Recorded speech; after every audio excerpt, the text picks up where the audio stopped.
I'm a man who believed that I died 20 years ago, and I live like a man who is dead already. I have no fear whatsoever of anybody or anything.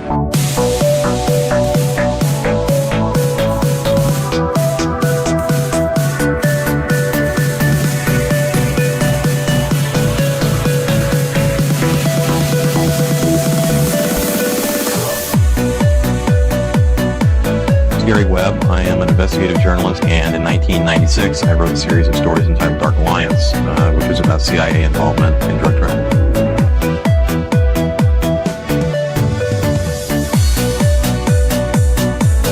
I knew a man who once said death smiles at us all. All a man can do is smile back. We've both been skull and bone, the secret society. It's so secret we can't talk about it. What does that mean for America? The conspiracy theorists are going to go on. I'm sure they are. I don't know. I haven't seen the rest. Number 322. I have duty to report this afternoon that my friend and colleague, Tim Russert, collapsed and died early this afternoon. I may die in this cell tonight or in the arena tomorrow. I am a slave. What possible difference can I make? And no official of my administration, whether his rank is high or low, civilian or military, should interpret my words here tonight as an excuse to censor the news, to stifle dissent, to cover up our mistakes, or to withhold from the press and the public the facts they deserve to know.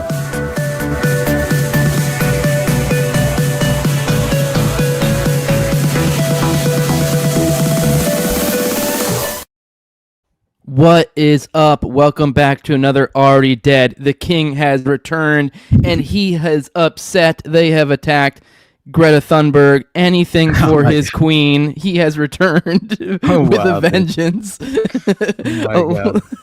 the sun gleaming at his rear, coming into to Helm's Deep. Here is Austin. Yeah, we have plenty to talk about. I will go ahead and let you guys know. I say we have plenty to talk about. I don't know. I'm feeling like crap. I think Austin's a little bit under the weather. You've been traveling. I think a good opportunity for us to perhaps try out a new format. Now that you're back, while you've been gone, we had a couple guests. We worked out the kinks of the calls. I'm ready. I'm excited to show this off for you. So I think I was thinking about. I think I'm gonna try out the format. This is partially laziness because we're not feeling so great. So kind of don't want to give a little bit of a crutch here. But I also think perhaps this could be a new format. So we'll have to try it out. But I think going forward, we're going to take calls, or at least for now, we're trying it out. We might do this going forward. Essentially, the whole show, we take calls. Maybe periodically, we'll kind of conversate. We'll still do the normal, about an hour or so, 45 minutes. We'll take a intermission, we'll take a break, and then we'll go to the call-in plus portion, I guess you could say. This is where patrons have the opportunity to come on via video chat. They can sit in with us, they can ask us questions, they can take calls from callers, that sort of thing. But the first half will be, and the entire show will be taking calls. But I think that's the vibe for today. So do remind you guys, if you do want to call in, we'll be opening the phone lines here shortly after we have a little bit of talky talk. We got to do a little bit of catching up. But that's 1-833-722-DEAD. Do not ask me what numbers those are because I can't remember the T9 or the T9 off the top of my head. But look at your phone. You probably still have to see a thing. It does a keypad thingy. But call in. But with that, Austin, you've been gone for a couple weeks. Gave us time to work on some things production-wise, but we missed you. Glad to have you back. You missed a lot of shit, though. I guess kind of like when I went on my cruise a while back, where it's kind of leaving at a weird time with everything in the world happening. You kind of do the same thing. So I don't know. Just I guess thoughts. Seeing the world be doing what it doing while hanging out with family. Man, it feels like, honestly, it was really good for me to unplug for at least a little bit, as much as I was still bookmarking things and staying a little bit in the,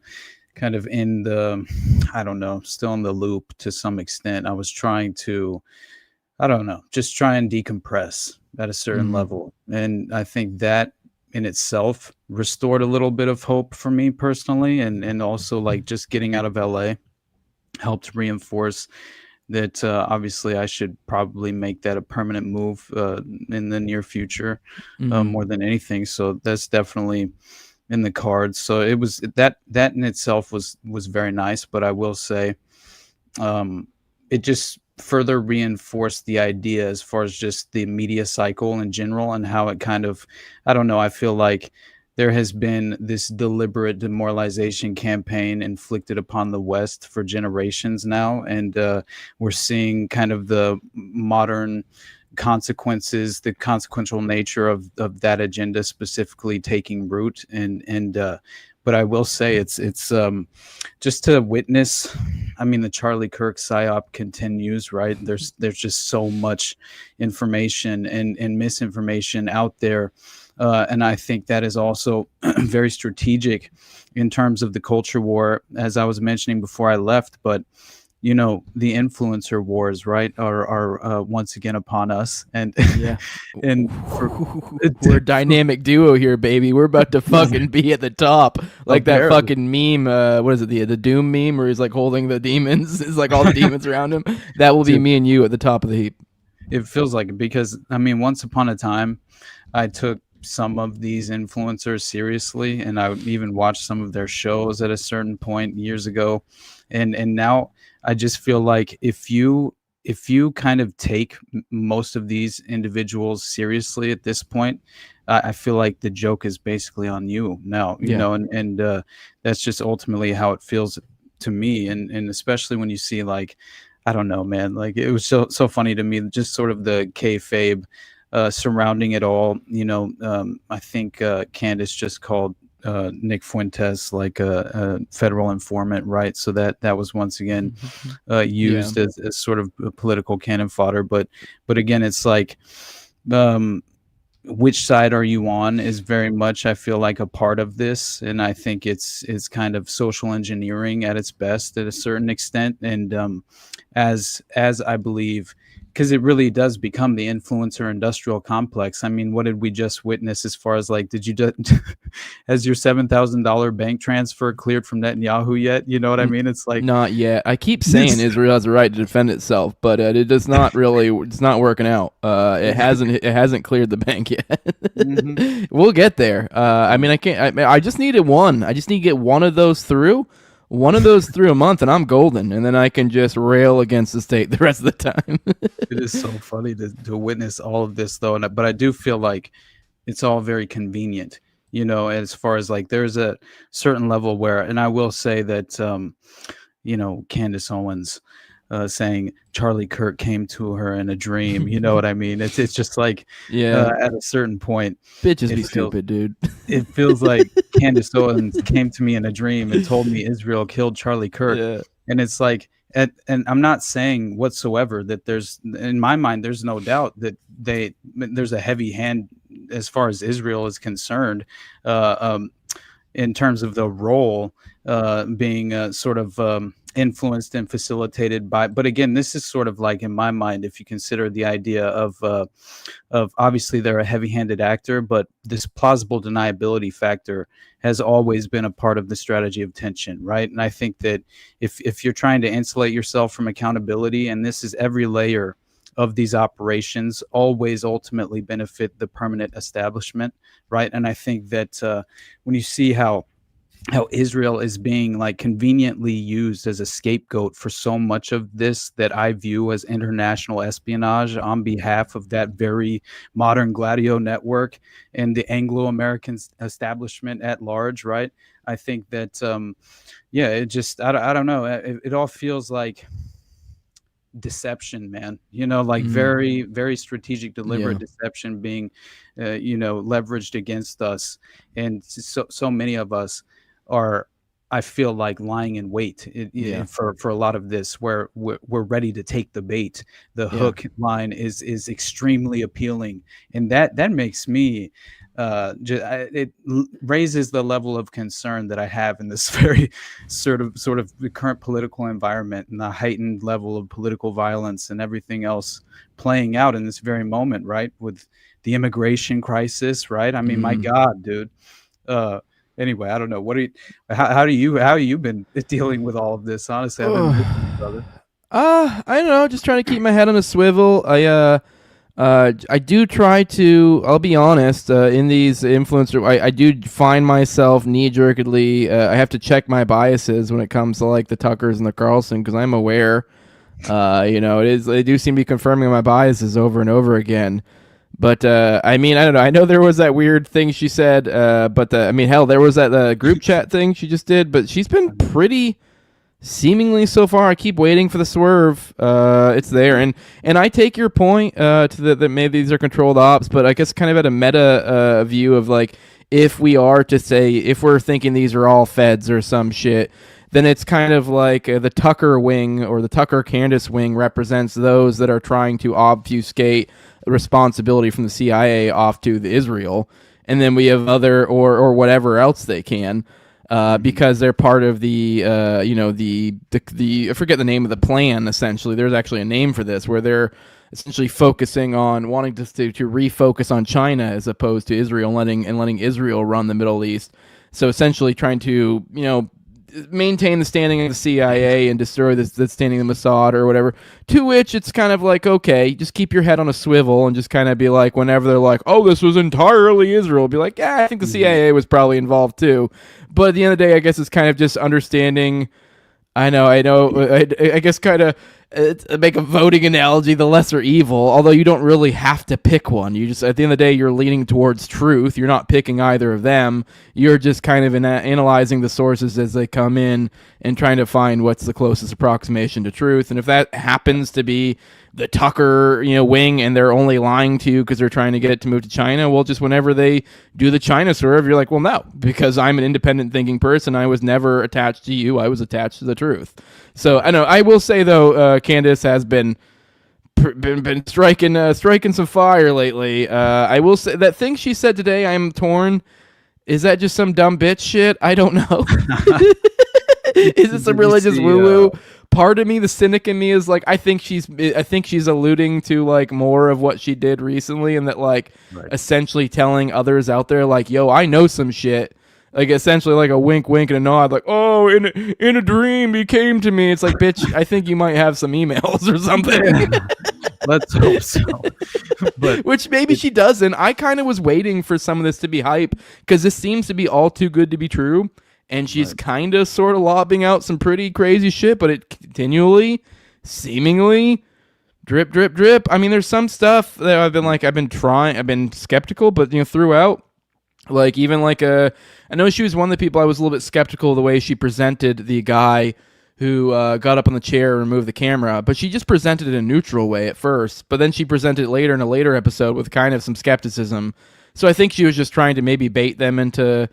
But I don't know. She's kind of playing pretty smart. I don't know if you saw the group chat thing, which I will admit, at first I was saying on my morning show today, I was saying like, hey, bear in mind, I think it was like Signal or whatever, or one of those different apps, and you can kind of just plug names in. So it could have been a complete and utter forgery, but that wasn't the case. Colvett agreed that was the case, which I guess, sure, maybe there's some other thing. I guess that doesn't confirm it, although it's kind of bizarre to think, why would he confirm it, since it clearly is like it would be to his benefit for it not to be true. But it seems like she's almost been floating things out to catch people in lies. I'll give her, well, I do think she does have her dumb moments. She seems to be pretty smart at this InfoWars shit. So, like, whether you may want to think, maybe you think some of it's disingenuous, I'm open to that entirely. But it's like, I also understand the game. I know a lot of people have thrown out, like, wow, why have you been sitting on this for 4 weeks? Because you understand how the game is played. You understand how this intention game is played. Sure, if we were talking about an honest law enforcement individuals who were going to actually do a legitimate job investigating, sure, yeah, that would make sense. Dump all the information on the table. But for playing an info war, and so far as like trying to catch people in lies and this stuff, it does make sense to float it out the way she is. But I am still looking out. I still am aware that she was bought up like a little Nubian princess by some Zionist billionaire's son after dating for like a month. So I mean, it's like, what the fuck is going on here?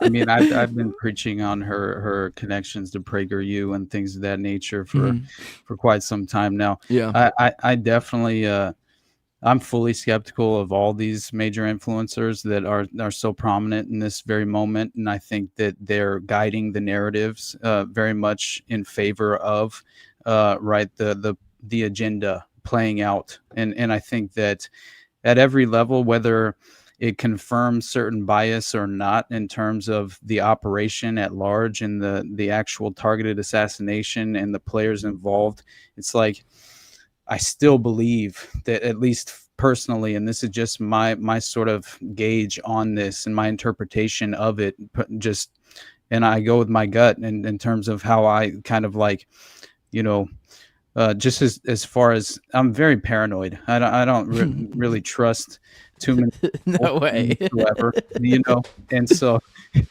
I just I definitely have trouble when it comes to Candace and these individuals such as Nick Fuentes and all these strange people who I believe have been prominently put on the path for a reason, you know, and that is for controlled opposition. And you know, again, it's entrenching individuals further and further deeper on the sides of that they already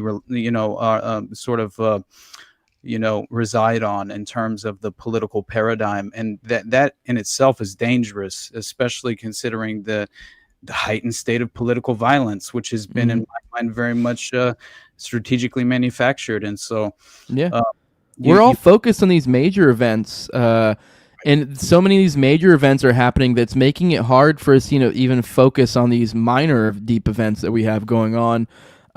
We've had a series of smaller events that just keep continually get overshadowed by these larger events. For example, we had that judge, I believe, what was it, North Carolina, South Carolina? The house just fucking blew up.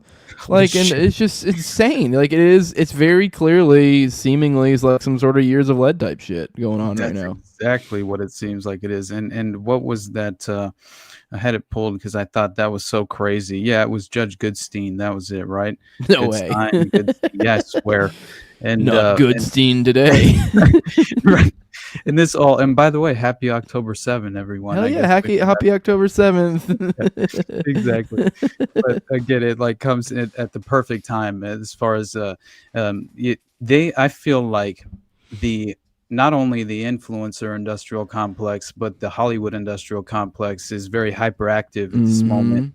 And I think that is also kind of helping orchestrate so much of the political division playing out at this time. And I think, by the way, it was always Tylenol, right? All along. If we only knew, we never got to talk about that. I thought it was the funniest thing ever, because obviously if you consider the idea, and I think it was Peter McCullough that I saw kind of like, and I don't have it pulled up now, but he gave a very good detailed description an explanation as to why this would have been falsely attributed to, being in a sort of majority of cases in regard to autism, because what is the leading sort of suggestion by these healthcare providers with these children, right? Whenever they start showing the signs of autism in the early phases, they force you to give them a shitload of Tylenol, basically, right? So they're always going to show this in these sort of ridiculous group studies that are performed in a way that strategically, kind of like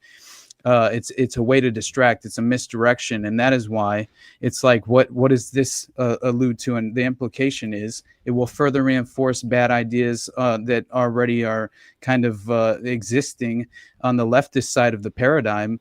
And this is people that I know and love, right, who took the vaccine and things of that nature, right?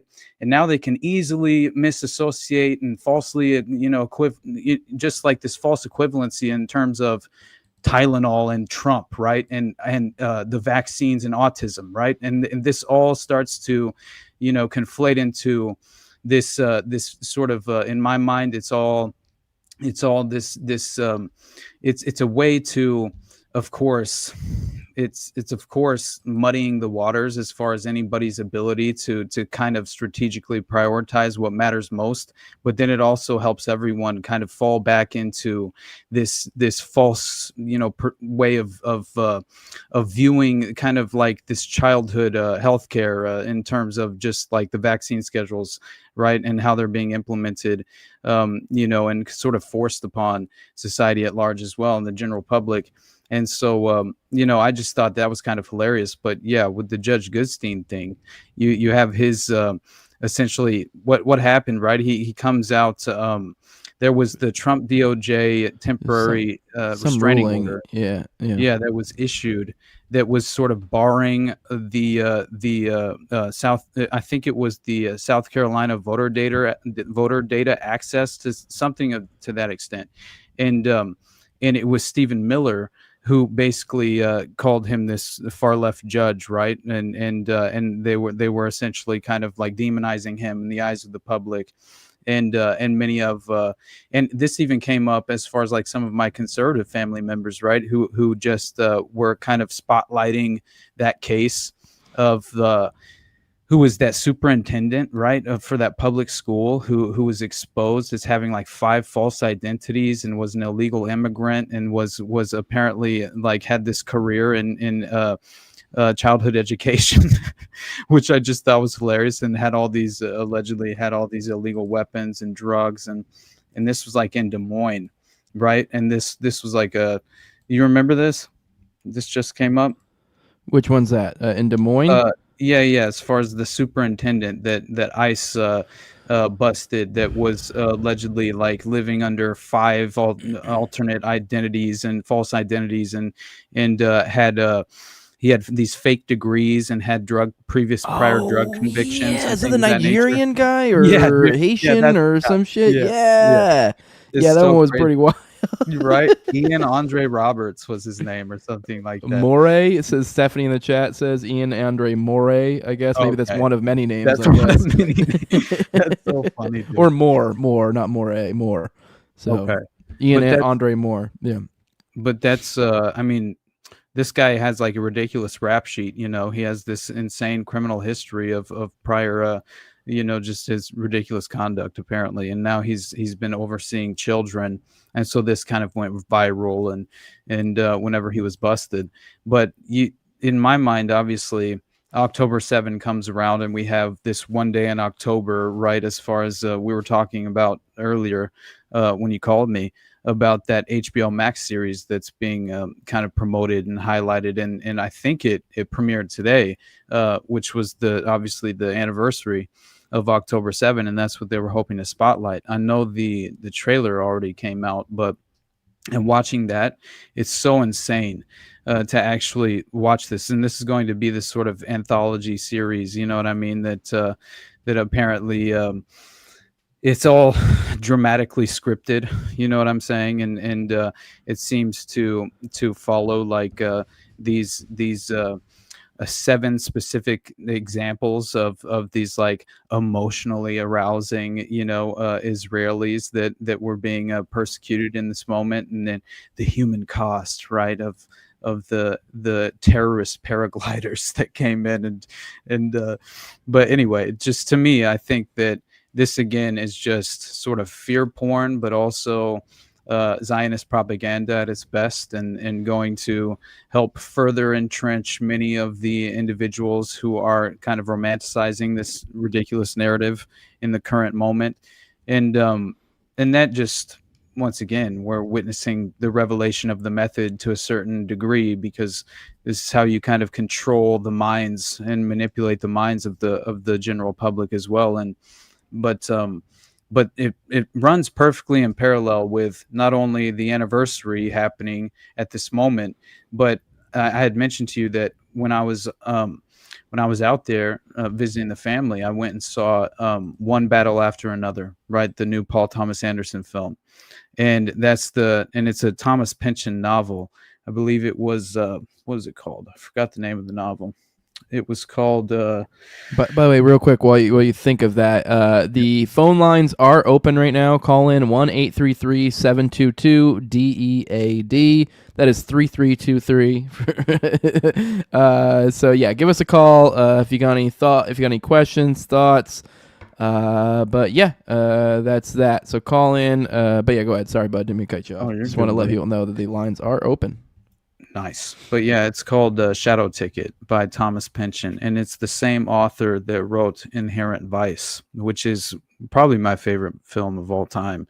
It's definitely in the running, and it's the one that I did that breakdown with JJ about, as far as the one that really covers a lot of COINTELPRO is layered throughout it, and you know, there's but I found this film specifically very interesting as far as the perfect parallel to the current sort of culture war crisis that is happening at this moment, and they very much spotlight the immigration crisis, right? And the film opens where they're sort of breaking out at these illegal immigrants at a immigration detention center, and it's like right on the Mexico-American border, right?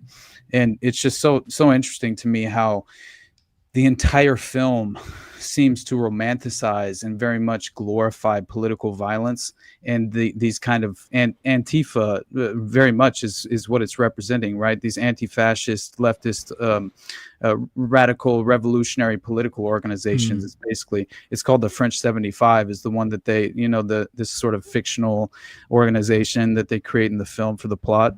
But it's very interesting because that, to me, obviously, I go back to, you know, what was the French Revolution, right? Obviously, and so much of what took place as far as like, if you consider the communist propaganda surrounding that specific conflict, you know, it perfectly just falls into place, obviously. Were you going to say something? No, I'm sorry, buddy. Oh no, I zoned out. There was something I was going to say, but I lost the thread. But I will say, Tipster is in the chat asking what's it going to cost if they're phoning in from Finland. I think, being as we have a 1833 number, I don't know. I don't believe we have any call any like long distance things. That's I believe the perk of the 1833. I mean, don't quote me. I don't know international calling everything, but I'm pretty sure the 1833 does enable the international. So don't get mad at me if that increases your bill, but I think we're good. I think that's what you can. That's why you can call in. By the way, I guess the Goldstein thing or Goodstein. I guess they're labeling that they're not. It's not looking like arson so far, is what they've said. So everyone's like, "Ooh, look at all these." But then there was also the day after Stephen Miller had just put out a big thing about like left violence and going after blah blah blah. Which, to be fair, every day they were doing that shit though. So I guess you can kind of do that any day. So at that period of time. But damn, yeah, there's totally something I was going to say. Come out and man, she insulted Stephen Miller's height. Okay, and it's really become a problem. I just thought it was so funny, the ridiculous. Is he short guy? Well, no, but AOC called him. She said, "I've never seen him personally or physically, but he looks like he's probably 4'10". And then she went on this spiel about it's actually ridiculous. I watched it earlier. It's not very long. It's like a minute, but it's very stupid. But clearly, she's just kind of demonizing him for his responsibility and role of implementing the ICE policy of the Trump administration, right, as far as the crackdown on immigration, which is kind of the major thing that she's concerned with in terms of Stephen Miller and the reason why she insulted him. But I remember what I was going to say. I had a musing that I thought maybe you might find interesting on political violence. Because you were talking about, I had heard some murmuring about that movie, and there have been some people saying like, "Oh, people are getting radicalized for political violence," but then the flip side, there's like this like call, like, "You condemn political violence, don't you? You condemn political violence." I'm like, no, fuck you, faggot. Like, I don't condemn political violence. Like, I don't support political violence, but like, I don't know. That's such a vague. That's like asking, "Do I support violence?" I don't know. Give me the situation. Right? It legitimately, it made me kind of grapple with the notion of what is like. I don't ever. It's just violence. Yeah, right. But that's the thing. That's the point I'm trying to get at. The idea that we create this differentiation and then we create this paradigm where you're forced to be like for or against it. You're like, no. If I feel like it makes sense in that given time in my personal well-being or my things or whatever being infringed upon, then yeah, I believe it's in my rights to do so, right? to react violently. More Like, ideologically influenced violence than in a way, right? Like as far as the political agendas playing into the reason why you're individually radicalized and committing an act of violence, that would be the only sort of distinguishing, you know what I mean? I don't know, just distinction that I would attempt to make. But that was mainly the issue that I was trying to like psychologically grapple with internally was, you know, the ultimate kind of conclusion of the film itself was it kind of painted political violence as the only solution, right? But again, if you consider the title of the film, One Battle After Another, it was almost as if the concept was also implying that this will never end. And I feel like that's the better interpretation of the conceptual value, right? If you want to take anything positive away from it, that would be it, you know, in my mind. But also it's like, what is the ultimate solution? Because I certainly don't know. And I'm not the one that I feel would ever be, you know, I would never want to be responsible for making that decision. Obviously, like that's just, I personally have to only kind of like individually make that decision for me and my family, right? And personally, but that's as far as I can go and as far as I want to go, because clearly I'm an individual at heart and a voluntarist and I'm mostly an anarchist. I don't really know. I don't want to put any real label on what I am or what ideology I believe in. You know what I mean? It's just, but I feel like when you look at, and there are layers to this film as well, right? By the way, but which I found out Paul Thomas Anderson and this Zionist connection to one of the actresses in the film. Her name's Alana Haim, right? And when I saw her in the movie, I had noticed. Now I knew her from Once Upon a Time in Hollywood because she was also an actress in that film, but I don't remember what role she played. But I had noticed her prior to this, right? But this time I definitely noticed her nose and I was like, she has to be Jewish, right? That was just my first kind of, I don't know. It's just how it just struck me instantly, just off the page. Clear. But well, isn't that the pot calling the kettle the N-word? Hey, dude, at least I have a Roman nose. If you want to like be specific, you son of a bitch. No, just but hey, man, I missed you too, Chuck. Band. By the way, I would have said the hard N. I'm not a coward. I just feel like it's more appropriate for I don't know, maybe my morning show as opposed to this. Dude, I don't mind. I don't. Yeah, it just I don't know. This is not the place for hard R's. There's a time and place for hard R's. This is not it. Oh my god. But, feel free in the chat. But so far as the host, I don't know. This seems to be a I don't know, R's occasionally when it calls for it, but it's a rare calling. So it seems we should probably class it up a little bit in this show. So no R's. Sorry. How was the Nick Bryan interview? I haven't had a chance to listen to it yet. I thought it went well. Did you enjoy it? Yeah, I enjoyed it. It was nice talking to Nick. It's always good catching up with him. I mean, he's an interesting fellow. he's a unique guy. But yeah, it was good catching up with him, seeing where he's at. I mean, we're pretty simpatico. I mean, obviously he's a little bit more trusting in the I don't know, wanting some sort of substantive, which I get, you know, I don't understand, like, whatever, I totally get people trying to use the political system to pursue this or that. I mean, kind of like I look at, like, trying to do, you know, like Jesse trying to do, and kind of like these kind of similar type thing, you know, the court systems and stuff. I get it, but you know, I don't know, but it was a good episode. It was a good podcast, great stuff. Don't really have much to say other than it was all the stuff that you hear me rant about in the morning show is just kind of put together more nicely by Nick, because he obviously is a lot of, I don't know, it's all stuff we've covered before, but I don't know, I think people will like it. It was a good show. So are you ready to get back into the thick of actually making content, or what's going on? I need to get you on for another one of our Dutro series, but I know Right. you need to get going on some of your stuff. You want to tell the Yeah, audience so- you got any idea what the fuck your topic even is yet? Dude, I strategically kept my schedule open until the 20th so I could Hell make yeah. sure that is going to be the rest of my entire week as far as I'm concerned. You know what I mean? So I'm excited. I think it's time, and specifically I feel like, I don't know, what's the word, as far as I just feel there's rejuvenated, I would say, in a way, right? Because I definitely think that just staying so plugged in to what is, no doubt, a sort of demoralization campaign heavily being implemented upon us, utilizing social media algorithms and things of that nature.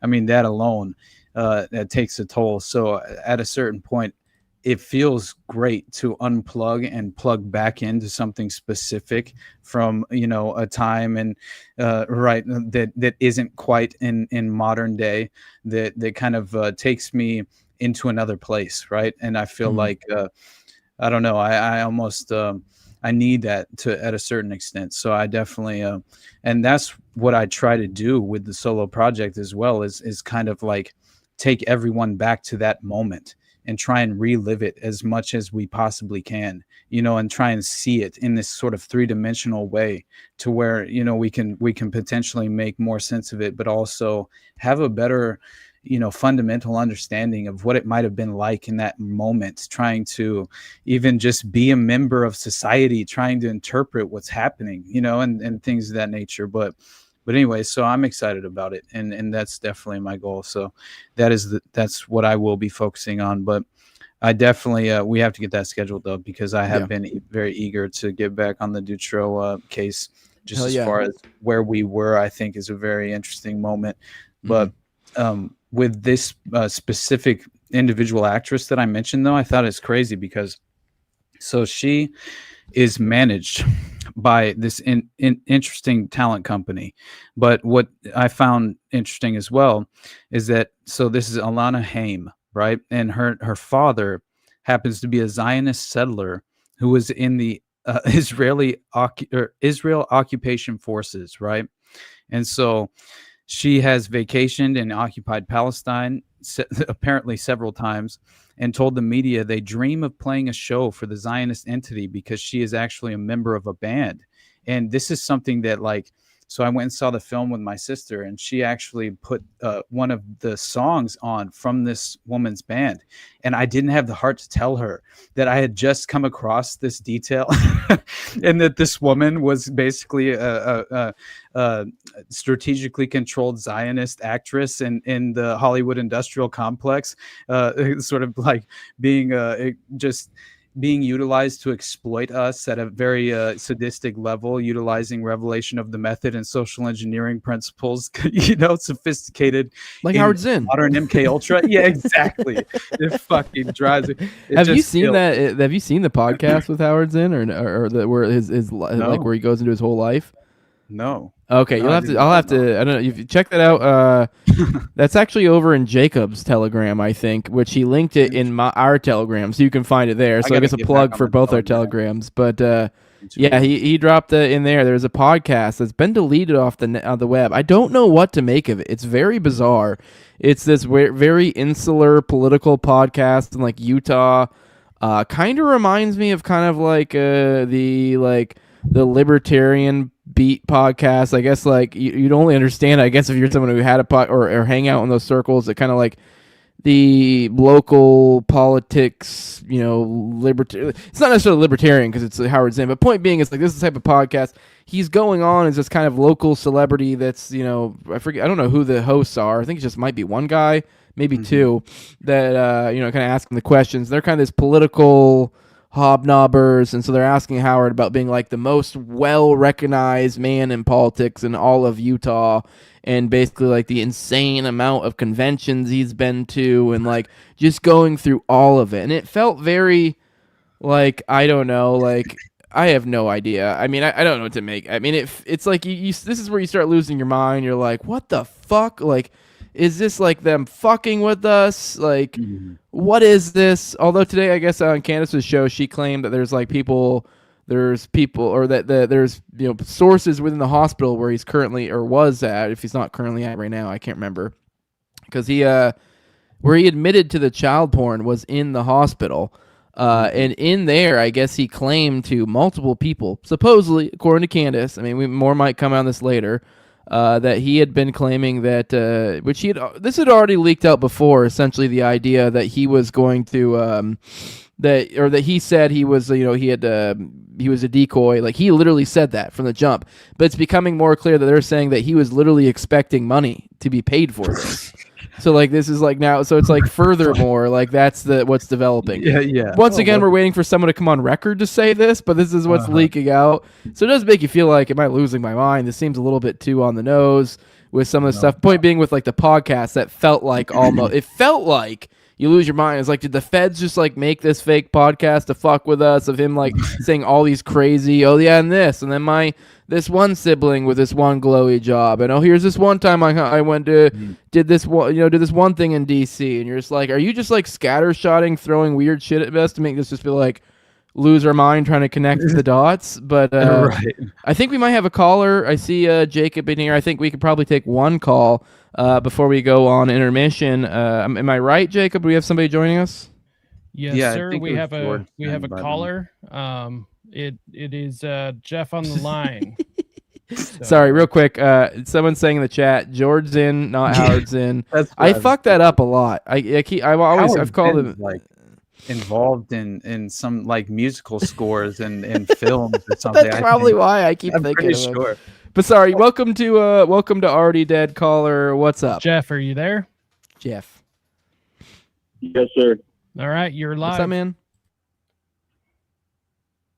Hey, so have you guys heard about or seen the videos about like the homeless people missing in Austin, Texas? Is that what was it called? I think I watched a video on this like forever ago. Like the missing. No, that's not missing 411. Missing.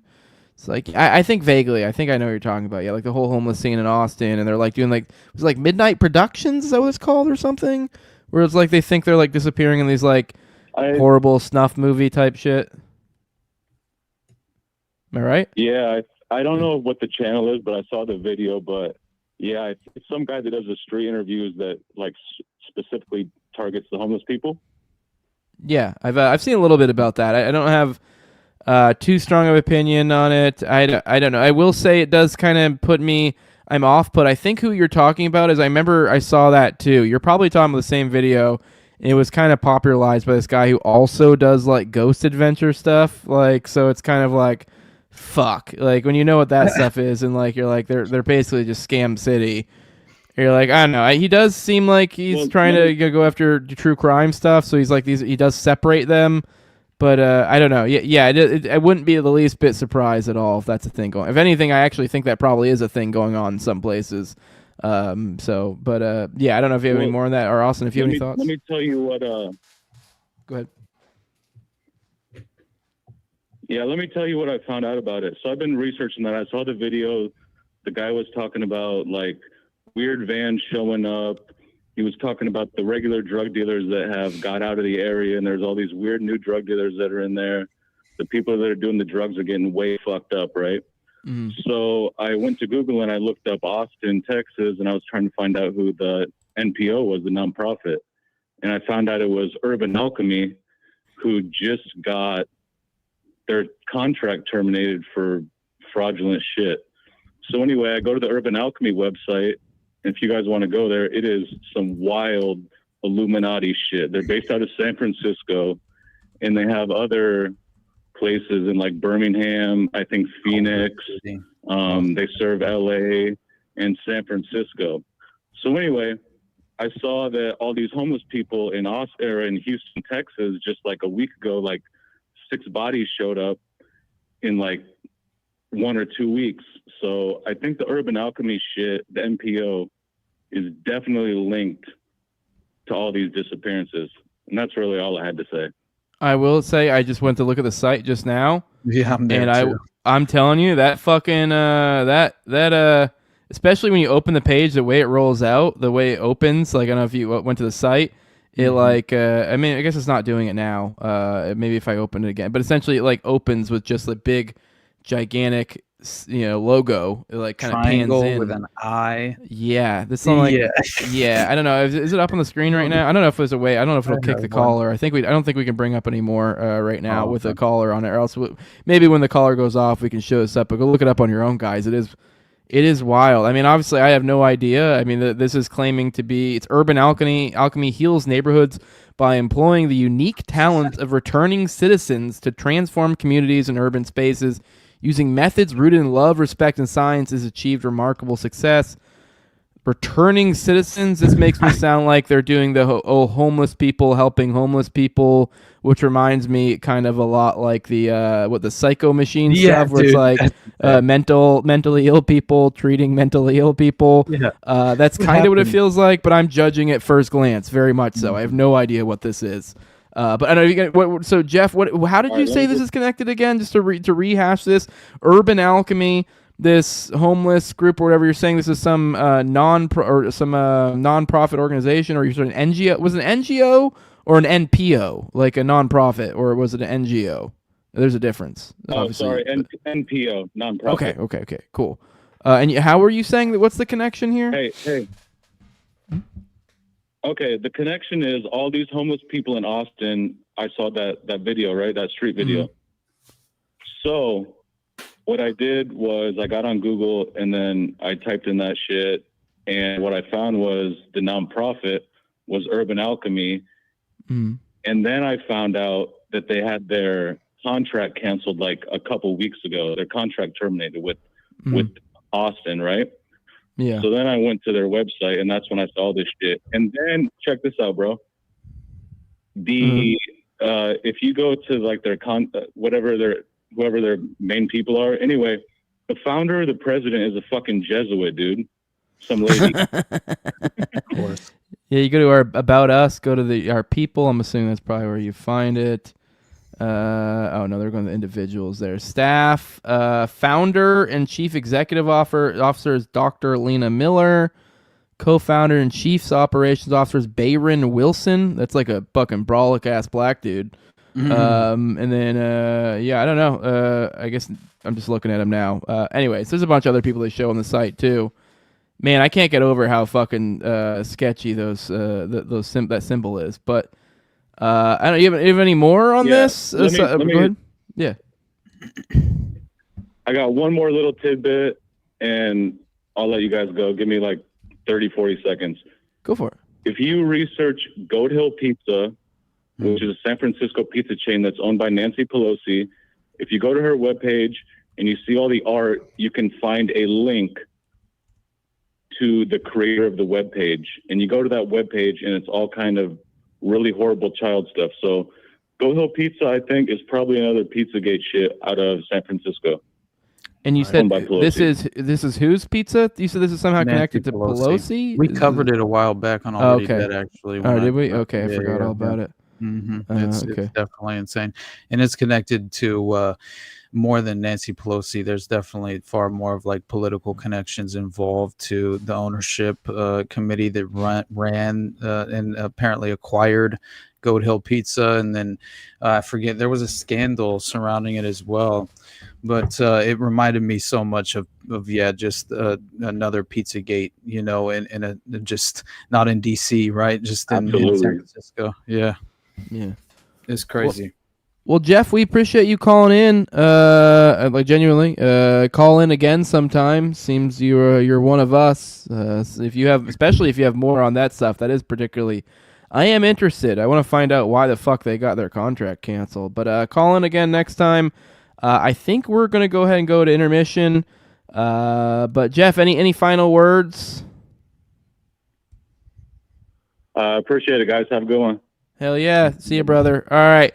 Unless you have any objections, Austin, let's go to intermission and then we'll come back. Guys, hey, we'll be back in like 5-6-ish minutes or so, however long this edit is. And in the meantime, be ready to call in, get those digits ready, hang out with us. Also for the patrons, we're going to go into where you'll be able to hang out.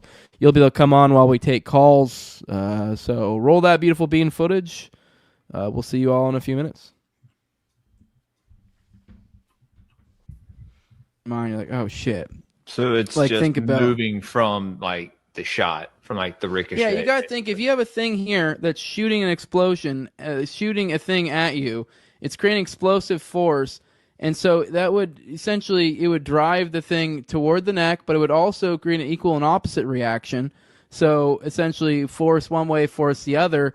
It would also, it's the same concept of a gun with like a kickback, recoil. Right. So you would have, if you had a thing here firing up, people point to that it like came up, like it lifted, but if it actually should have done the opposite. It should have boom and kind of like moved away type thing, like, because like essentially there would have been a charge here firing it up toward the neck or whatever, and so instead it would, essentially, you get it.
Definitely a lot of people out there like, Jose, it's all fake. It's clearly all just Masonic theater. It's all fake. And you're like, I mean, I have to admit, like, I see the symbolism. I see all the hints you see too. I just am also aware that, like, you but see the these are actors just there, right? You see the George Zim guy is there. Yeah, I see the winks is what I see, but it's like, but it's still just a wink. That could have been, he it is always the, well, that could have been just he got a, piece of dust in his eye. You don't know. So it's like we could, and that's kind of, I think, the point somewhat with these sorts of things, if that is the case. But I just assume you're over there losing your fucking mind. So where are you at with all this? Well, it's just a matter of like who did it, right? Because we all know he was assassinated. And so that's clear.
Welcome back to Already Dead. I hope you enjoyed that banger. I sure did. Phone lines are open, 1-833-722-DEAD. I forgot what those numbers are already. Was it like 2232, I think? It's something like that. Close enough, whatever. But yeah, hope one of you all call in. All for the patrons, we'll be bringing you all in. I'm assuming our producer, the great Jacob, is already behind the back, rattling, seeing who wants to join the group. But yeah, in the meantime, what the okay? So what is you? Sounds like you remember something about that Goat Hill pizza. Apparently, we talked about this on the show, and I completely forgot about it. So yeah, what the fuck is that? Just nasty fucking kids at a pizza store. Yeah, I'm looking. I'll be honest. I'm looking the site. It's not that. It's not that evocative. Like it's not like just on its face. The other one, like Urban Alchemy, that fucking scared me opening. I'm like, right. The symbol, like, other than the goat, I will say a goat is kind of, obviously a goat symbolic of a lot of shit, dark shit. But I don't see more. So what's the sauce on that? What are maybe people thinking? The fucking kids. You said there's some link here they can follow. Obviously, I don't want to find child porn, but. What's the lore here? It was. I'll definitely bring it. I'll refresh on the details and bring it to the table next week and verify some of it, because from what I remember, there were other individuals other than Nancy Pelosi of prominence as well, but I can't recall who exactly they were. But I definitely remembered that there was specifically another sort of incident that occurred where they were having just as with the Comet Ping Pong Pizza, right, where they were hosting the what was the name of the bands that were involved? What was it called? Something Stains, Sex Stains, I think was one of the names. And then it was very similar to that, right? And they had exactly that pedophile symbology layered into the promotional material or any of the promotions of the allegedly private events being held. But then the private events being held were being held where children were obviously being involved, but these were allegedly children who were involved with their parents' consent. And this leads me to this very similar area that I find myself so very often, where I'm discovering that there's this sort of members of the elite strata of society who hold these higher honor loyalties to secret fraternal organizations. They hold that higher honor over the honor of bearing a child and protecting that child. And I don't think people understand that this has conceptually been exercised at a level in society that is very much, it's almost, it's almost outside of our ability to comprehend. It truly is. And I think that that was something I found very valuable about that plot line in the film that I mentioned earlier, because there's a secret society layered into the plot. And I found, again, it's like, this is something that I think so many people need to understand. And again, it's like the Anglo-American establishment. What was it? The Pilgrim Society, obviously. And in this film, it's the Christmas Adventurers Club. And they say Hail Saint Nick, and they greet each other by saying Merry Christmas. And it's so very strange. But then I also thought of the kind of like the interesting connection to the pagan affiliation to the sort of holiday, and how it was formed in its kind of origin story was very much a pagan ritual. And I think it was a pagan sun ritual. And just as far as like much of the Christmas story has since been kind of reorchestrated and you know what I mean, redesigned for the just kind of to become more palatable for the general public, but also to help condition children from a very, very young age to engage and practice this ritual, right? And so again, it's like now you have this neo-pagan application being very much, I think, is strategically orchestrated, and this is just an additional layer to that of what so many of us are apparently. We are uninitiated, so why would we have prior knowledge of this being the case, right? And that our subconscious kind of affiliation and exercise of the ritual itself, kind of like provides the bedrock, right, as far as the lifeblood of the permanent establishment, man. And like that's what I'm beginning to realize now is that I did think this was amazing as far as the introduction of the concept itself, because this is a powerful secret society in the plot that it's basically they're white supremacists, I would say, right? They're the Anglo-Americans that are very prioritized. They're very much prioritizing this kind of the redemption of the pure race, and they're focusing on this impurity that exists, and they're utilizing kind of this this immigration crisis as the perfect template for that idea, to take root in its modern form. And again, it's like they developed this underground railroad, and it's like this progressive leftist underground railroad helping, facilitate the kind of like the immigration pipelines throughout the domestic U.S. to these safe haven, safe cities, right, and the safe communities, and it again runs perfectly in parallel with that of what's happening in Chicago or in Illinois and in Portland, right? And sending what Trump just sent, I think it was the Texas National Guard to Illinois, I think was something that was just reported today. And then Newsom allegedly is suing right, the Trump administration over sending the National Guard, California National Guard, I believe it was, into Portland, into Oregon. So what did I say when all of this began? Right, as far as like the operation, what did they call the operation at first? I can't recall now. I don't remember what the operation ever was called to begin with. I've honestly felt like this is an eye roll from the jump. Honestly, all of these. Oh yeah. I mean, was Operation Big Balls probably, because it all started with Big Balls, right? Because it did start with Big Balls. He got mugged in D.C. and they go, we got to bring in the fucking troops because it control crime, which I guess apparently the crime was actually on the decline, which I don't know. I that doesn't bear anything on. I just understand how the military works and how the government works, and I can just tell you that they're not contributing to. These aren't law enforcement officers. They're not. They're just people that were like, these are probably 22-year-olds that are, especially guard, weekend warriors. They're like, all right, you're on detail over here. And they're kind of like, okay, what does that mean? Stand over there. Okay.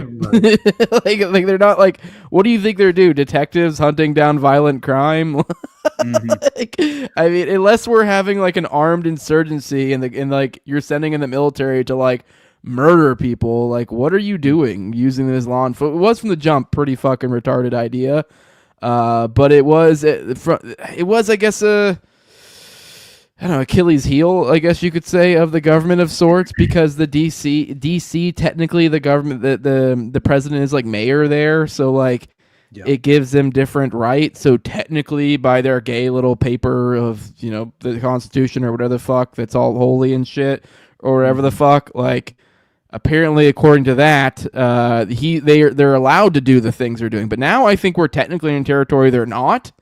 But because of the fact that we had this sliding scale that normalized it, and then it's kind of like, I mean, it's like they're just kind of doing shit. I mean, I don't know what's going on with this administration at this point. We're at such a weird level of like, I mean, I don't even really understand enough about the bureaucratic nature of the state. Like, what are the theoretical checks and balances? Because we're at the point where like, how are none of these coming out?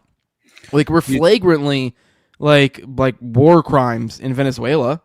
Like, and then the thing we just talked about before, like it's getting to flagrant territory. We're like, what the fuck is going on? So definitely. But I think it's the perpetual pendulum swing, right? That is the kind of dystopian agenda being implemented, and that is again a pretext. You utilize the current administration, which kind of has somewhat of a blank check in terms of their immigration policy, and I think that is again, I thought it was interesting seeing Kristi Noem, right, who's very much been a prominent voice in terms of just helping facilitate this agenda in a positive way, as far as like her PR standpoint, right? And she was just seen, right, where there's like I saw this video that was going viral where she's on this rooftop in Portland, and these leftist protesters are screaming,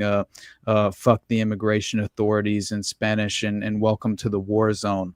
Right. And then also she's on, I saw her on Fox News giving this interesting rundown on how their intelligence indicates that there are these sort of anti-fascist radical revolutionaries who are very well organized, getting more and more people on their side and attacking officers and making plans to ambush and kill them, and that there's a legitimate bounties have been placed on these officers and federal agents that have been put out on their heads, up to like $2,000 for a kidnapping and $10,000 to kill them. And then I saw one of her tweets from during the Biden administration. Now, this is what I love so much about the political theater, right? And how people get so over emotionally attached to these ideas. It's disgusting to watch, but it becomes a crux of like this identity crisis that they can't overcome. And therefore I'm witnessing the sort of political ideology at large is becoming, it's filling that kind of God hole in a lot of people, or at least that void of not having a purpose. And then they very much embrace this as a part of their identity more so than anything. And it becomes this form of a modern, religious fervor, right? That just overtakes their critical thinking ability, and they worship at the feet of these political puppets. And then you hear Kristi Noem, right, with all this ridiculous political positioning and propagandistic kind of language. And she, during the Biden administration, she tweeted, "If Joe Biden federalizes the National Guard, that would be a direct attack on states' rights." And then she goes on how obviously this is a direct attack that the Democrats were imposing upon the freedoms of religion and assembly and speech of the conservative Americans. This is the name of the game, man. I'm just sick and tired of seeing people ideologically, just once again, they're only able to. It feels as if they're just shrouded in this vulnerable veil that they cannot, pry away from their kind of naive eyes, to the extent to where they fall perfectly back into the very same traps. And I'm tired of seeing just the level of kind of excitement over what individuals believe to be their ideological preference in power. Kind of like at least in arm's length of the sort of power machinations of the establishment. And that's never the case. And at every level, they always can accomplish what the other side cannot. And the manufacturing of consent is perfectly just being, I think, orchestrated by the modern Mockingbird media in tandem with that of the Hollywood industrial complex. And now these influencers that are taking the day because people would prefer to tune into these ridiculous shows, confirming their terrible bias and further radicalizing them while entrenching them into these terrible ideas, and so anyway, it's just obviously I'm just bitching at this point, but it's just I think things will come out a little bit differently. I know you're a little bit there. We have this full spectrum dominance occurring. I kind of it's funny. The chat was joking, this morning on the show. They're like, kind of like, what's the difference, like with this like current takeover, the media was already run by the Jews to begin with. And then I kind of made the point. It's like, yeah, well, this is the difference between being run by the Jews and being run by Israel. Yeah. This is the difference that we're staring in the face. But the beauty here is it's also like, who fucking cares? To some extent, like, yes, I guess it sucks because to some extent a lot of this money is probably being, taken from us, but they're misallocating their energy. This is them in an incredibly overhanded way displaying to an absurd degree the lopsided value, like cost type, they're willing to take. They're this desperate, and they're throwing money at the problem, and it's still not doing a goddamn thing. Like, I've brought up the tired example, which I haven't even looked at yours. Your metrics, actually, I think your metrics have surpassed mine at this point. You're crushing it. But so I guarantee you probably have better podcast metrics than Josh Hammer, who is the editor of Newsweek. Like that is, I'm dead serious. Who has been on the Rubin? He's been on Rubin. He's been on all sorts of huge, pretty much damn near all the major large things. He's currently embroiled in one of the largest scandals in the world. His name's been evoked many times in this whole Kirk thing. He's one of those figures that was in his tight in his circle, kind of like it seems like the go-between between the donors, maybe, perhaps, almost. And despite all of that, no one gives a fuck what he has to say. So it's like, and he's getting absolutely mogged. He has 150,000 plus followers on Twitter. Like, this is the person we're talking about. And like, if I just to feel like it, if I set my mind to it, if I can ratio the fuck out of this dude. This is what we're talking about. But he will still put out tweets and get hundreds of likes. But it's like, there are bot farms still exist, baby. I know we got Elon came in and act like, ooh, we're cleaning it all up. But it's like, did they really clean it all up, or did they give the perception of cleaning it all up? Preferential bot farms. Is exactly. What it becomes. Yep. Yeah. So that's when you see Misfit Patriot getting thousands of likes, you really think he has thousands of people who are like, oh, what a great take that was. As soon as you turn off the Hasbro machine, it gets real fucking quiet, and people are picking up the game. People know what's up, and people have had it. So the more they're fighting this, the more beautiful it is, the better it is for us. Honestly, I'm here for it. It was baked into our business plans, the idea of censorship too. So the only thing they really have holding over us is censorship. Go follow us on Rumble. Go follow us on other audio podcatchers. Like, you're gonna have to destroy us everywhere. Like, which I guess you could do, but whatever. They're going to weaken themselves to such an insane degree if they were to be that heavy-handed.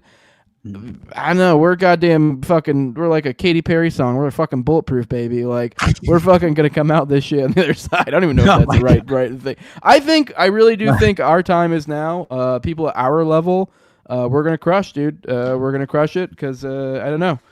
We're at this like perfect little sweet spot where like we're not high enough up to where like we actually, because like even the people directly above, I guess you could say us, like we have these the corporate media that's become like an insane, like almost humiliation ritual level of a joke. Then we have like the Tim Pools or whatever, and that like the Rubin reports that are like they're a joke too.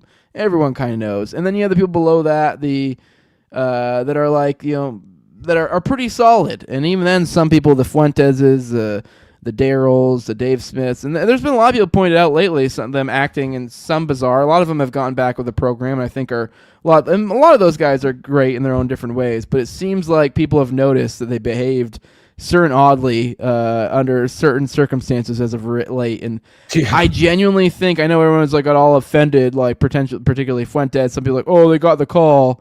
Well, I don't know necessarily that anyone necessarily got the call, but I wouldn't be surprised if some people got the hint. And but kind of the point of it, like where these people are seated at in the conversation, I get it. To some degree, it's also kind of like, hey, I guess we'll kind of take that, to some degree, we're taking that heat off of you, like the people at our level, because they've made too much of a name, some of these people themselves. Whether you want to believe they're controlled or not, they've made a pretty big name for themselves. So I could totally get why they'd simmer down a little bit after the whole Kirk thing. So, but I don't know. I guess I could still catch a stray while I'm doing the morning dump. But I don't know. That'd be pretty fucking crazy. The stream just goes limp.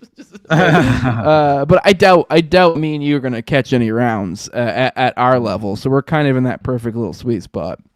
Right. By the way, did you see the hubbub in the private chat? It's been pretty great. Highly recommend supporting me and Austin over at our patrons so you can get in that private chat. There's quite the hubbub in there. Apparently, we got a call from somebody upset about our chat. But y'all rock on. That's so funny, dude. I love it. Yeah. So, I definitely, I do think that at the very least, as far as just kind of like the pretext of being concerned. Like Trump already has mentioned that. I just saw him talking about the Insurrection Act yesterday, I believe it was, how he's perfectly willing to invoke the Insurrection Act if and it was in the context of any more of these rogue judges or mayors or governors continue to hold up or impede federal law as in terms of the administration's enforcement of the immigration policies.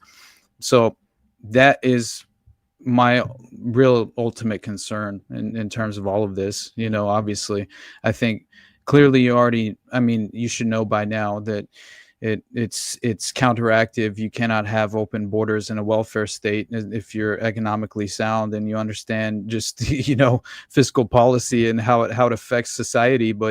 But at the same time, I also don't believe in the federal government, and I hate the state. And in every way, I think most borders are imaginary other than that of property rights, individually. And so that is what I hope to uphold and exercise, on my own as much as possible, which is obviously this kind of utopian pipe dream. But we can still try to orchestrate our lives to where we can hopefully exercise that as much as possible, and that's a victory in itself.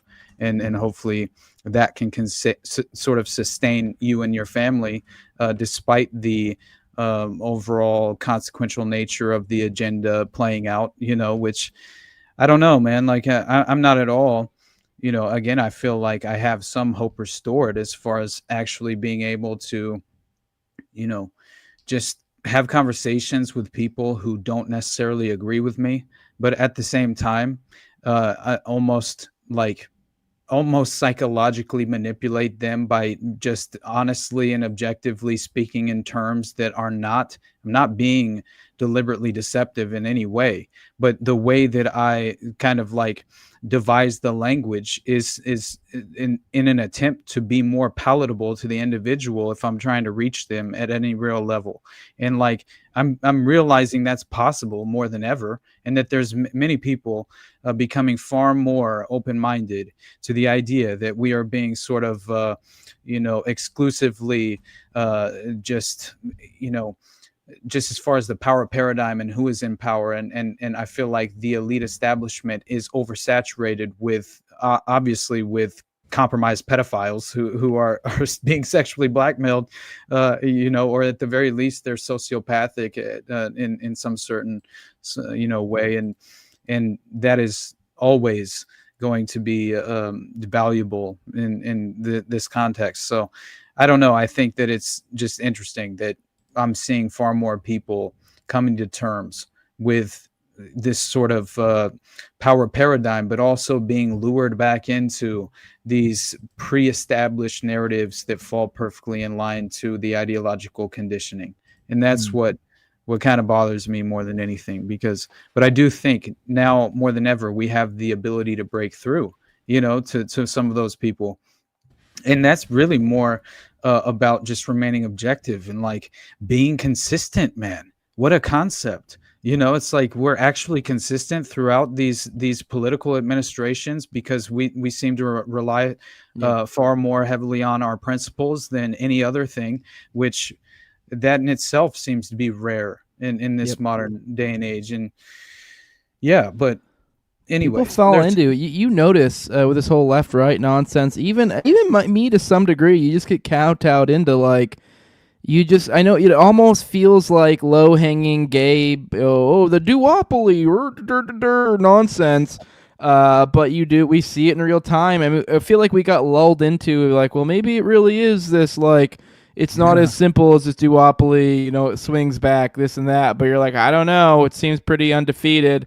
I mean, I think Obama was particularly awful, so it kind of threw it back. But it does seeming like as I've been saying for a while now, it almost seems like it went hard. It went hard like a neoliberal left with Obama. Now it's going hard, or I guess kind of almost it went it kind of almost settled down and went center right, being I guess the it factor. At least recently, and now I think it's going to be the time of, I guess you could say, roughly the center left, and I don't mean the neo-lib Hillarys or whatever. I mean like the Tim Dillons or something is kind of what so I think essentially that like we're cool, we'll have fun, we'll say no words, that I think that type of left is going to come back, and they're going to be liked, like the Adam Friedlands, like those sort of, like they'll have fun, they'll whatever, they're not going to take themselves too seriously, they're not going to get too gay about all the woke shit. I mean, they might have a little bit of that, but that's kind of toned down. I think that's where we're going. But by the way, I think we have I think John Black wants to join us, one of the patrons. So I think as long as that's the case, let's go ahead and bring him up. That'll be our final call for the day. I don't know if you have any thoughts on that, Austin. Oh, that's cool, buddy. But I definitely think that it's kind of hilarious. You're mentioning the reaction to Obama gave us Trump, obviously, but in this more kind of like it was far more of a reignited base. That was now. I think that was very much orchestrated as well by, obviously, I don't know how seriously you take the assassination attempts, but I am more and more view them as very much a theater more than anything. And it helped reinforce various aspects of that current political climate at the time. And again, obviously, Trump was more than likely going to be victorious in that November, whether or not the assassination attempt happened. But whenever the first attempt happened, it without a doubt, there was no doubt in my mind that he would be reelected, right? And then also. But I was just considering, and we've talked about this multiple times, just as far as the reaction to this current administration, because like the more and more you find yourself in a lame duck session and the pendulum swings more and more into a radical dystopian direction because they get away with as much as possible in those moments. I saw that happen with Biden as well, because he in every way was actually a lame duck candidate during his presidency, which has never really happened before as far as like being replaced legitimately, but anyway, but I thought it was crazy because there's all of this new kind of these newly surfacing articles that I've noticed over the past week revolving around AOC's legitimate bid for the 2028 presidency, or at least she will run for Senate. And so I just thought it was interesting because, again, it's like this would fall perfectly in place in my mind. Now, I think Gavin Newsom doesn't have the political capital to make a legitimate run, but I always thought he was a plausible enough candidate that they would more than likely, appreciate pushing. I never forward. used to see it. It until recently. I mean, I'm not from California, but I know everyone always float that out. But I'd be like, the rest of the country hates him. Right. So it's like, that's not happening. Like, everyone else sees him as awful. I mean, I can kind of see why Cali people like him. But like, I'll be honest, I've found him likable in the past year so far as his online campaign. I'm not going to lie. He's one of the few modern politicians that actually seems to get the on.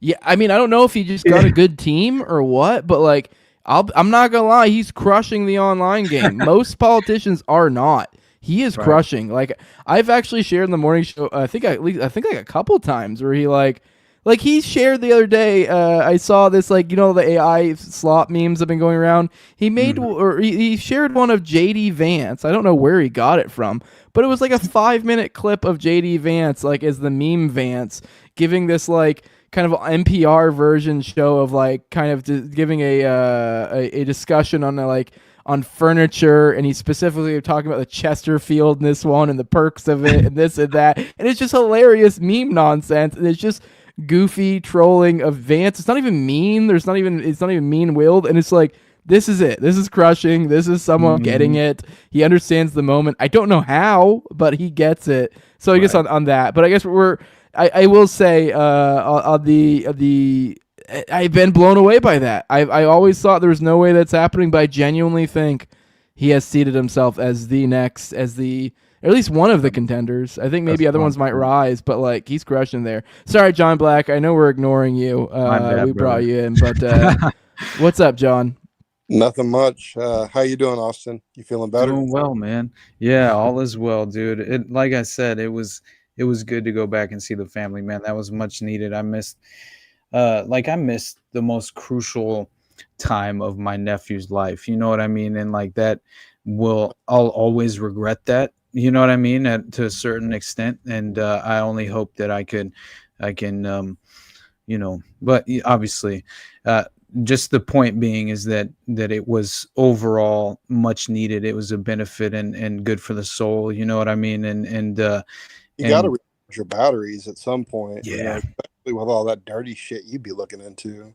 100%, brother. You know, no, what I was going to talk about, and like, you know, there's a couple of things that get my hackles standing up on the back of my neck.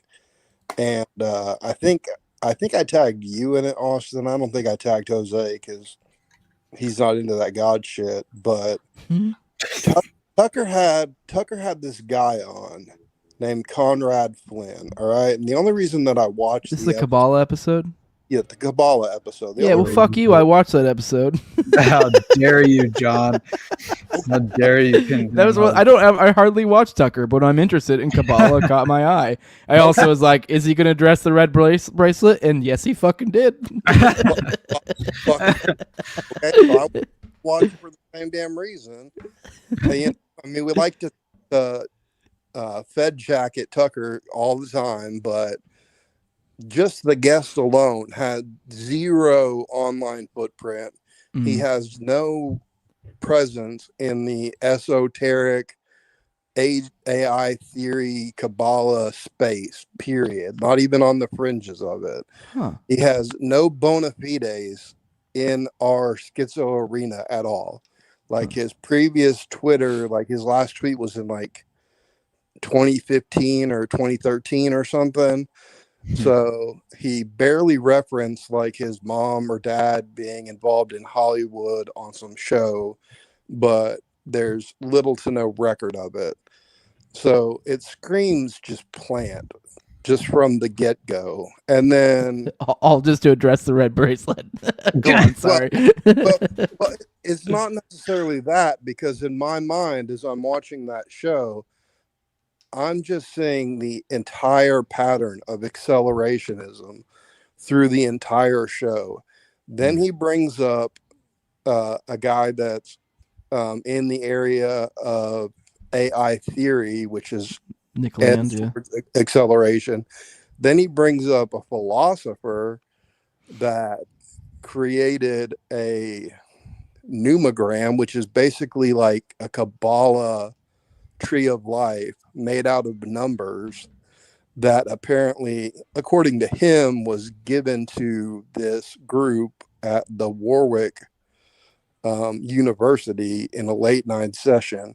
So there was these three professors that were part of what's called the CCRU, the Cybernetic Culture Research Unit. And apparently they used to get yoked out of their minds on amphetamines and dude, Urians. Oh, there it is. Like he refers to like the people that gave him the idea for this numogram as lemurs or demons, which just in my mind it just screams plant accelerationism. Here's me on Tucker mainstreaming the eschaton. Just right in plain view for all the, late Gen Xers, millennials, Zoomers, and it just screamed predictive programming. Yeah, man. Am I the only that picked up on that? No, that there's so much of that going on right now, as far as just controlling the narrative and all of these usual suspects. Now they're saying the taboo things that we've said many times before, right? And it's like, now it's been sort of prioritized on the index of allowable opinion, in a way. You know what the index card, I mean, of allowable opinion, to quote Tom Woods, obviously. Wait. But, so to understand, so you're saying, is the claim here that they're referencing accelerationism, and by The Kabbalah alone. By simply evoking the Kabbalah, explaining it, that brings attention to it, thus accelerating. Is that the because by that I mean maybe I'm misunderstanding your point, but then that would be like anytime you talk about something, Jose, like as far as certain influencers and how they exist in the minds of the general public by how they've been manifested themselves on that sort of just as far as like within the confines of the influencer, what have I referenced it before, right? As far as like the this sort of oversaturation happening as far as the influencer industrial complex and how this is sort of the misdirection, the redirection from the death of the mainstream media, and this being a huge proponent of that, or a component as far as I'm concerned. So specifically is clearly a psyop. I don't know how anybody trusts these people. Well, it sounds like the idea you're driving at, John Black, would be essentially kind of what I was driving at with, like, I don't know, say for example, Candace Owen mentioning Josh Hammer would be the idea that like she's inserting his name into it, drawing attention, and so because by him inserting things like Nick Land, I mean, I'm open to the idea this guy's a plant. I'm trying to wrap my head around the concept, because at the same time, if there is something to like evoking names to bring notoriety, it's kind of like, well, they already have notoriety, and like you're evoking him in like a negative way. So I don't know. I guess I'm torn up about that. But I will say, so far as him bringing in plants, I know there was some bitch he had on recently that was like a complete fucking nobody, and I've seen her all over the place since she came on. I forget what she came to talk about or some shit. She was just some generic, pretty face looking chick, had like 0 following, and he recently brought her on. Just some private investigator or something. I haven't seen anything crazy she's blown that she's scooped or exposed or whatever, but brought her on the show, and she's like got something like 10 to 20,000 followers all of a sudden. So I'm like, what the fuck? So I'm also open to that, but it is bizarre that he had like no sort of track record. I don't know. Instantly, that screams planted spook. A false personality or a created personality. But did you see that? That crazy connection to Ashton Kutcher being a devotee of that celebrity rabbi who's like a known Kabbalist who's like, his name, he's Rabbi Berg or something. No way, really? yeah, and he had a number of followers, also including Demi Lovato, right? Or not Lovato, Demi Moore, right? Ashton Kutcher's cougar wife, right? And with the strange connections to child care organizations, obviously, and then and the Clinton Foundation, but then Madonna as well, which, by the way, that perfectly connects back to. So I had mentioned earlier, I just wanted to finish that point of that insane actress, that Alana Haim, because I never finished it, and that was basically just that she has a band called Haim, Haim. It's just her last name. And it's managed and promoted by this Zionist, well-known Zionist by the name of Guy Oseary. All right. And this guy Oseary is he is invested in something called Tiny Chat. And if you look into this, it's very strange. And to me, it looks like some sort of like Discord for children or some shit. It's very fucking weird. But who knows? It's chat rooms basically. But it turns out that apparently Oseary was invested into Tiny Chat with Jeffrey Epstein and Ron Burkle, and then also apparently this was associated with Diddy. And so that specifically to me, it's like these are the circles they all tend to swim in. And for any of us to take any of these sort of like very well promoted Hollywood scripts at face value, without being entirely skeptical of the ultimate agenda, being implemented as far as the social engineering is concerned, then you're missing the boat. So that's the main point there, is that this is once again just political pornography in terms of the propagandistic tool that it overwhelmingly becomes, and radicalizing and escalating the culture war. So but yeah, I don't trust any of these influencers, and the more I witness this influencer kind of warfare playing out before our eyes, and we're forced to position ourselves on a certain side, I think that is also by design, and we need to be very careful of that. You know, how it kind of manifests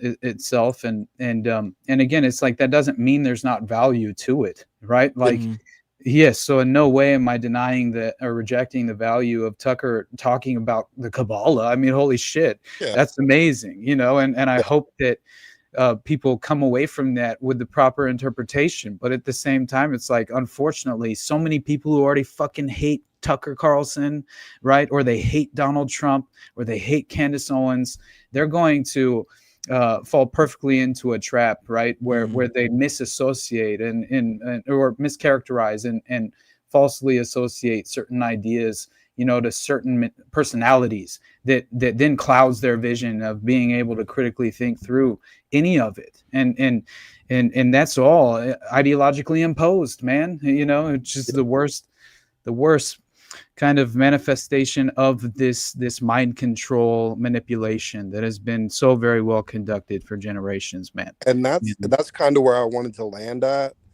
is because it seems like Tucker is feeding into some seeping into like some of the schizo spaces, right? And with him bringing in and just mainstreaming that name Nick Land, his philosophy is getting way back in all over the place. And keep in mind, this is a guy that was from the 90s talking how capitalism was proto-AI. And now his philosophy is AI being fully accelerated into the eradication of the human race and getting rid of inefficiency, which is, you know, ties back into some crazy shit Elon said back in the day. So some Hitler shit, dude. Yeah. What a good thing, rid of inefficiencies. So that wasn't very German. Sorry. It would sound like Ted Cruz trying to. I don't know what that was. Did you see Ted Cruz? I'm not trying to cut you off, John. Keep going, bro. We'll just blame it on Jose. Just to get this guy's philosophy into the mainstream. He's a different person now. He lives in China, you know, which is a great place for a British philosopher that thinks that's on the extreme right side of capitalism to live is Shanghai. But I mean, he is a full-on AI pedal to the metal, cybernetic to the end accelerationist, and he's been mainstreamed again on Orrin McIntyre's show. He debated another AI schizo philosopher. So it's all that's recycling into the zeitgeist. And if that doesn't scream predictive programming, then I don't know what does. Yeah. I mean, maybe it's my worldview, you know, where I have an idea of what the end looks like because I got a book that was written a long time ago that I read, you know, but I mean, it's really with Tucker, you got to take all the good stuff that he's doing and then go, hey, what the fuck, bro? Yeah. You're not wrong. I do think maybe we may find ourselves overanalyzing sometimes. That's why I was kind of drive at. Like, I get what you're saying, but also, like, in a certain sense, this is a reinforcing, logically speaking, is a reinforcing idea because there's kind of like unfalsifiable because it's like either like if he talks about Kabbalah, it's like, well, if you talk about the people or the people surrounding you, like you're bringing attention to them.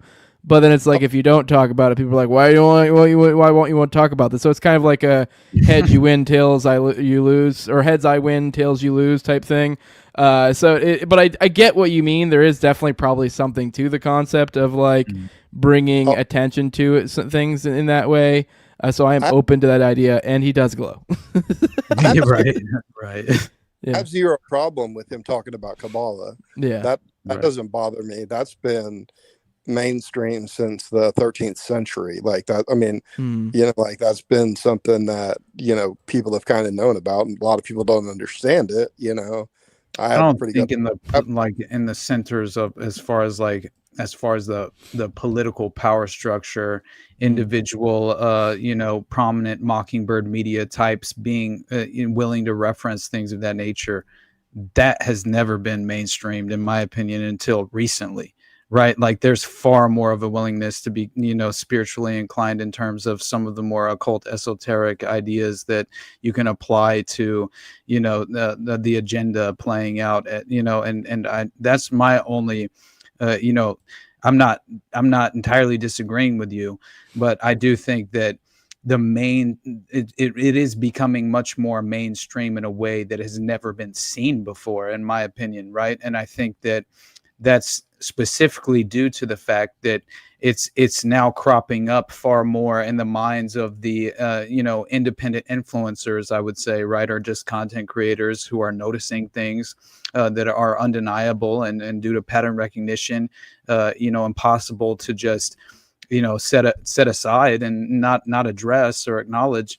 And the more and more that these issues are being acknowledged by that group, right, by members of the group like us, right, who are critically thinking through a lot of this and just open-minded, to alternative theories, the more they become forced to address it.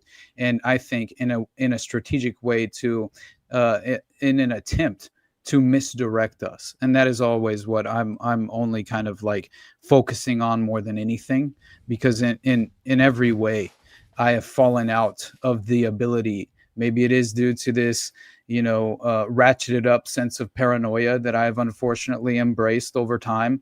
But I have burned my heroes at the stake, and thank God for that. You know what I mean? And it's like, there's nothing that I'm willing to place on a pedestal. And I think that is how it should be. You can appreciate things and compartmentalize them and hold them dear and valuable to you as far as what a perspective gained and things of that nature, philosophically speaking. But yeah, that's just my ultimate concern, especially regarding these specific personalities that, as Jose mentioned, glow like the sun and in every way are being perfectly positioned at a strategic, convenient moment to control the narrative. And that's how I feel about all of this, All right, it's John, sorry, I didn't mean to cut you off. John, we're going ahead and bring this show to an end. Any last thoughts, buddy? I appreciate you calling in. It's been a first time I heard your voice. I've been interacting with you a long time online. Call in again for sure. But yeah, any final thoughts before we let you go, buddy? No, not really. It's just, stay weird, guys. Hell yeah, we will. Brother. All right, brother. Love you, John. Thank you, brother. All right, Austin. Any final thoughts before we get out of here, bud? I'm ready to go to bed. I'm tired. I'm done I'm done hitting that mute button every time I sniffle. Sounds good. This is what you too gross. No, you're good, dude. Get out of here and go sleep. But this is what I wanted. This is what you sounded like when you tried to be a was it a Nazi accent that you tried? Okay. Listen to this. This is so funny. Hold on, is it not fucking gonna play? Oh, he tried to do a mafia type. Dude, it was so funny, bro. Okay, I don't think I have the audio for this. That's right now. Bizarre. He tried to do the forget about it. It was so bad. Nice bar you got here. It sounded like he was doing an Asian accent, dude. It was so fucking bad. Oh, nice bar you got here. Be ashamed of someone happened to it. Dude, that was it. I swear to God, it was so funny. But anyway, yeah. I miss you, brother. Miss you too. I don't know. We'll talk about the format. Maybe we'll go back to the second half. Maybe if we get more calls, I like the idea of sparing them out in between. So call in, step up the game next time. It's you guys' fault, not ours. Austin, let people know where they can find you at, and we'll do this again next week. Hell yeah, buddy. All right, don't fall for the ridiculous false narrative that it was China that facilitated the Charlie Kirk assassination. Isn't that so fucking funny? And Paulina Luna. But right on cue. Don't listen to the former stripper guys. But yeah. I missed you all. Don't listen to him. They love you. Give her your money. right. Go fucking go to the ballot and pull the lever. Do all the things. It's actually if you think about it, Anna being a stripper is pretty on point for that. Like, oh yeah, oh, your elected official likes you. Oh, Yeah, exactly. cares about dude. your feelings. That's what it is. It's the stripper analogy just comes full circle. That's hilarious. Yeah, it is. But yeah, Sorry so, to cut you off. No, you're good. And always remember who told you first that Ghislaine Maxwell will receive a pardon. It is imminent. It is inevitable. But anyway, I love you guys. Just you already know, best place to support me is the Patreon, patreon.com/the Underclass Podcast, and I'll be fully focused on my solo project finally, once and for all this week. So hopefully I can get that out as soon as possible. But otherwise, nothing but love, man. I love you, Jose. Love you too, brother. For those who want to support what I'm doing, leave a like, share, subscribe, comment, leave a 5-star review on iTunes or Spotify. You can follow me on Twitter at TowerGangJose. The show goes out on Twitter, goes out on Rumble, goes on YouTube. Also, all the major audio podcatchers as well, anywhere you get podcasts at. If you want to support the show in the best way you can, that's with money. All those other actions are great, but money goes a lot farther. And you can do that over at patreon.com/NoWayJose2020. The lowest level is $2. That gives you access to a whole host of perks. I usually do about 1 to 2 paywalled episodes per week, and I keep about 4 behind the paywall at any given time. So that's weeks of paywalled content.